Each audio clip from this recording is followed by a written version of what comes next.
నెల్లూరు నగరపాలక సంస్థలో నిర్వహించిన ప్రజా సమస్యల పరిష్కార వేదికకు పలు ఫిర్యాదులు అందాయి. కమాండ్ కంట్రోల్ సెంటర్లో ఏర్పాటు చేసిన వేదిక దృష్టికి పలువురు నగరవాసులు సమస్యలను తీసుకువచ్చారు.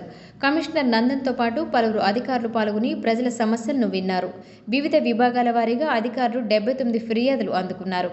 ఈ సందర్భంగా కమిషనర్ మాట్లాడుతూ ప్రజా సమస్యలను సకాలంలో పరిష్కరించాలని అధికారులకు ఆదేశాలిచ్చినట్లు తెలిపారు. నగరంలో కాలువల పూడికతీతలపై ప్రధానంగా దృష్టి సారించామన్నారు. వీధి దీపాల ఏర్పాటుపై తక్షణ ఆదేశాలిచ్చామని వెల్లడించారు. ఈ కార్యక్రమంలో నగరపాలక సంస్థ ఇంజనీరింగ్ విభాగం ఎస్సీ రామ్మోహన్ రావు, ఆరోగ్య శాఖ అధికారి doctor Chaitanya, city planar Himabindu, manager Rajeshwari, ఇతర విభాగాల అధికారులు పాల్గొన్నారు. అందరికీ నమస్కారం. ఈరోజు నెల్లూరు నగరపాలక సంస్థ కార్యాలయం నందు ప్రజా విజ్ఞప్తుల దినోత్సవాన్ని చేపట్టడం జరిగింది. ఇందులో ఇప్పటి వరకు 79 రిప్రజెంటేషన్స్ ఇవ్వడం జరిగింది. ఇందులో ముఖ్యంగా హౌసింగ్ సంబంధించి అంటే హౌసింగ్ ఫర్ ఆల్ స్కీమ్ కింద గతంలో టిడ్కో ఇళ్లలో ఉన్నటువంటి వారివి కొంతమంది ఆల్రెడీ ఇల్లు అలాట్ చేసినటువంటి ఇల్లు కర్టైల్మెంట్లో క్యాన్సిల్ అవగా వారు తిరిగి వారికి అలాట్ చేయాలని కొంతమంది అడుగుతున్నారు.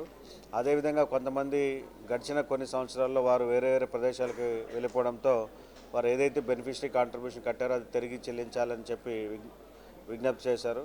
అట్లాగే టౌన్ ప్లాన్కి సంబంధించి 10, పబ్లిక్ హెల్త్ 4, ఇంజనీరింగ్ 7. పబ్లిక్ హెల్త్లో ముఖ్యంగా డ్రైన్స్ డిసిల్టేషన్ గురించి, ఇంజనీరింగ్లో రోడ్స్ డ్రైన్స్ గురించి అడగడం జరిగింది. వీటన్నిటిని కూడా ప్రయారిటీ బేసిస్లో 1 by 1 అన్నీ క్లియర్ చేస్తామని చెప్పి వారికి ఎండార్స్మెంట్ కూడా ఇస్తున్నాము.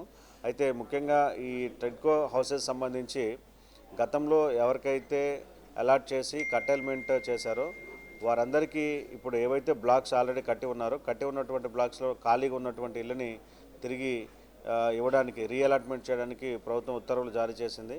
సో ప్రభుత్వ ఉత్తర్వులను అనుసరించి కర్టైల్మెంట్లో పోయిన వారందరికీ కూడా తిరిగి ఇల్లు ఇస్తామని చెప్పి, అదేవిధంగా ఎవరికైతే లోన్ ఇనెలిజిబిలిటీ వలన కానివ్వండి, సిబిల్ స్కోర్ లేకపోవడం వలన, లోన్ క్యాన్సిలేషన్ వలన ఎవరికైతే క్యాన్సిల్ అయిందో వారు కూడా సింగిల్ అంటే 1 టైం సెటిల్మెంట్ ద్వారా వారు ఆ లోన్ అమౌంట్ని కట్టినట్లయితే వారికి కూడా ఇల్లు ఇచ్చేందుకు గవర్నమెంట్ జీవో ఇచ్చింది. కాబట్టి టిడ్కో ఇళ్ళకు సంబంధించినటువంటి ఈ సమస్యలన్నీ కూడా 1 by 1 సార్ట్అవుట్ చేస్తూ ఉన్నాము. త్వరలో దాదాపు ఆగస్టు 15 లోపల రీఅలాట్మెంట్ కార్యక్రమం కూడా జరిగే అవకాశం ఉంది. ఎన్టీఆర్ సుజల స్రవంతి పథకం కింద కేవలం ₹2కే 20 లీటర్ల మంచినీటిని అందిస్తున్నారు. ప్రస్తుతానికి మనం old municipal office, Venkateswarapuram, Bhagat Singh colony, అదేవిధంగా వేపదరువు ఈ ప్రాంతాల్లో ఈ మినరల్ వాటర్ ప్లాంట్స్ ఏర్పాటు చేసి ఉన్నారు. ఆ స్థానిక ప్రజలు అక్కడ ఉన్నటువంటి ఎన్టీఆర్ సుజల పథకాన్ని వినియోగించుకొని మీకు తక్కువ ధరకు బెస్ట్ క్వాలిటీ వాటర్ని తీసుకోగలరని చెప్పి తెలియజేస్తున్నాను.